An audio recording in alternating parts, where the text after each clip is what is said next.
یہاں پہ بہت ساری صنعتیں تھیں، بہت سارے کام ہوتے تھے.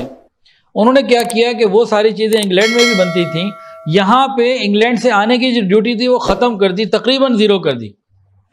اور یہاں ایک پروپیگنڈا چلایا کہ بھئی انگلینڈ کی چیز، میڈ ان انگلینڈ یہ زیادہ بہتر ہے یہاں کی مقامی چیز سے، اور لوگوں کے اندر بھی کریز ہوتا ہے کہ ہماری چیز اچھی محسوس ہو. اب وہاں سے امپورٹ ہو کے ہندوستان میں سامان آئے، ڈیوٹی ہے ہی نہیں، ہے نہ ہونے کے برابر ہے. اس سے کیا ہوا کہ مقامی جو صنعت تھی اس کا بھٹا بیٹھ گیا، وہی ان کو چاہیے تھا. یہاں سے بعض چیزیں اچھی بنتی تھیں جو انگلینڈ جانا شروع ہو گئی تھیں، وہاں مانگ بھی آ گئی تھی، اور وہاں کی کاسٹ مہنگی ہونے کی وجہ سے یہاں کی چیزیں وہاں قبول ہو رہی تھیں، کوالٹی میں بھی اچھی تھی، کچھ کم قیمت بھی تھی. وہاں انہوں نے کیا، انگلینڈ کے اندر ہندوستانی اشیاء کے اوپر ڈیوٹی بڑھا دی تاکہ وہ چیز ہمارے ہاں مہنگی ہو جائے، تاکہ اس کا استعمال نہ ہو. تو یہ دو طریقے سے انہوں نے کام کیا. آج بھی ہم اپنے معاشرے میں دیکھتے ہیں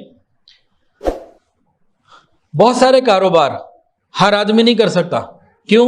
اس کے لیے فلاں لائسنس کی ضرورت ہے، اس کے لیے فلاں چیزوں کی ضرورت ہے، فلاں ایساروں کی ضرورت ہے، فلاں معاملات کی ضرورت ہے، پھر جا کے آپ اس قابل ہوتے ہیں.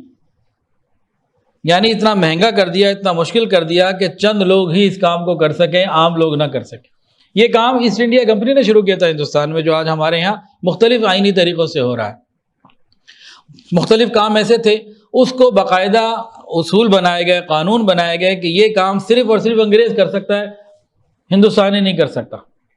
اور جو ہندوستان کے کام کرنے والے کاریگر لوگ تھے، ورکر تھے، ان سب کو باقاعدہ بلڈنگز میں جمع کیا جاتا، ان کو بند کر دیا جاتا کہ جب تک تم ہمارے ساتھ ایگریمنٹ نہیں کرو گے اور ہماری ہی مرضی کی قیمت پر ہمارا ہی مال نہیں بناؤ گے، تمہیں چھوڑیں گے نہیں، یا تو مر جاؤ، یہاں پہ باہر نہیں جا سکتے.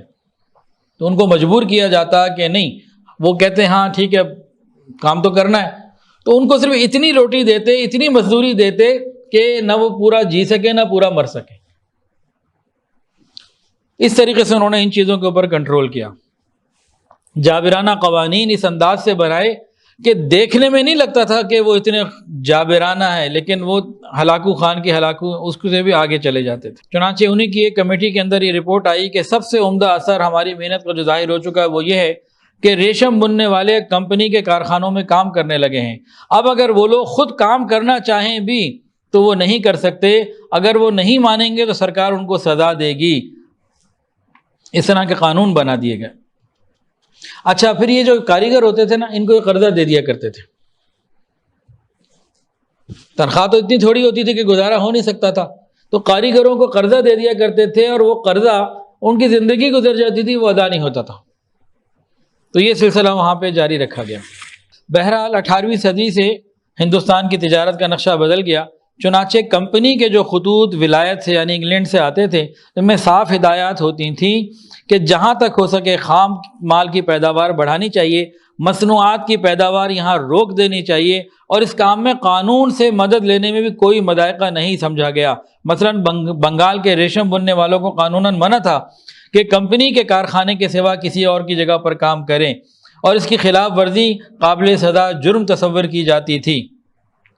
چنانچہ ہندوستانی مصنوعات کی درآمد پر انگلینڈ میں ڈیوٹیز بہت زیادہ بڑھا دی گئیں، اور اس کے برعکس انگلینڈ کی جو مصنوعات ہندوستان آتی تھیں اس کے اندر ڈیوٹیاں بالکل برائے نام کر دی گئیں.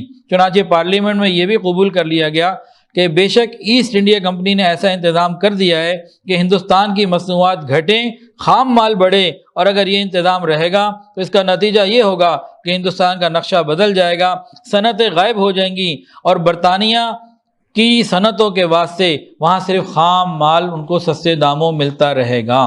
ہندوستان میں انگلستان کی مصنوعات کو جو کہ مشینوں کے ذریعے تیار کی گئی تھی نہایت کثرت سے ٹھوسا گیا، اور ان کی درآمد پر کوئی ٹیکس نہیں لگایا گیا.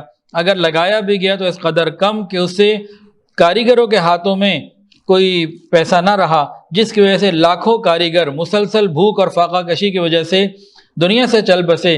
لاکھوں بلکہ کروڑوں جو کاریگر تھے وہ کام کو چھوڑ کر زراعت یا دوسرے پیشوں پر مجبور ہو گئے، اور بالجبر یہ صنعت کو، انڈسٹری کو ختم کر کے زراعتی ملک تک محدود کر دیا گیا. مختلف ایگزیبیشن، نمائشیں قائم کر کے ہندوستانی میلے ٹھیلوں پہ جا کے بڑے بڑے انگریز ولایتی چیزیں دکھاتے پھرتے تھے اور لوگوں کو ان کی خریداری کی طرف مائل کیا کرتے تھے. مسٹر ولسن ہندوستان کی تاریخ میں لکھتا ہے کہ موجودہ طریقے تجارت اس بے التفاتی کی افسوسناک مثال ہے جو ہندوستان کے ساتھ وہ ملک برت رہا ہے جس کی اطاعت ہندوستان نے قبول کی۔ 1813 کی تحقیقات میں بیان کیا گیا تھا کہ ہندوستان کے بنے ہوئے سوتی اور ریشمی کپڑے انگریزی کپڑوں سے 50-60% کم ریٹ پر یہ باہر فروخت ہو سکتے ہیں۔ چنانچہ مجبور ہو کر ہندوستانی کپڑوں کی درآمد پر 70-80% ٹیکس لگا دیا گیا اور بعض کو تو بالکل بین کر دیا گیا۔ اگر یہ طریق اختیار نہ کیا جاتا تو انگلستان میں کپڑے کے کارخانے بند ہو جاتے، لیکن ہندوستان کے کارخانے بند کر دیے گئے۔ تو بہرحال اس کتاب میں تو اس کے اوپر بہت تفصیلات موجود ہیں، اس لیے کوئی بھی ہمدردی کا ووٹ غیر مسلم کو دینا یہ نہیں بنتا کہ وہ ظلم بھی ہمارے اوپر کریں، معیشت بھی ہمارے ان کے ہاتھوں میں ہو، ہم انہی کے ہاتھوں میں کھیل رہے ہوں اور انہی کو ہم اپنا ہمدرد بھی سمجھ رہے ہوں۔ تو ہمدردی کا کوئی ووٹ نہیں ہے ان کے لیے۔ ہمارے کرنے کے لیے چند کام ہیں، ان کو ہم پابندی سے اگر کریں گے تو انشاءاللہ اللہ تعالیٰ کی طرف سے رحمتیں ضرور متوجہ ہوں گی۔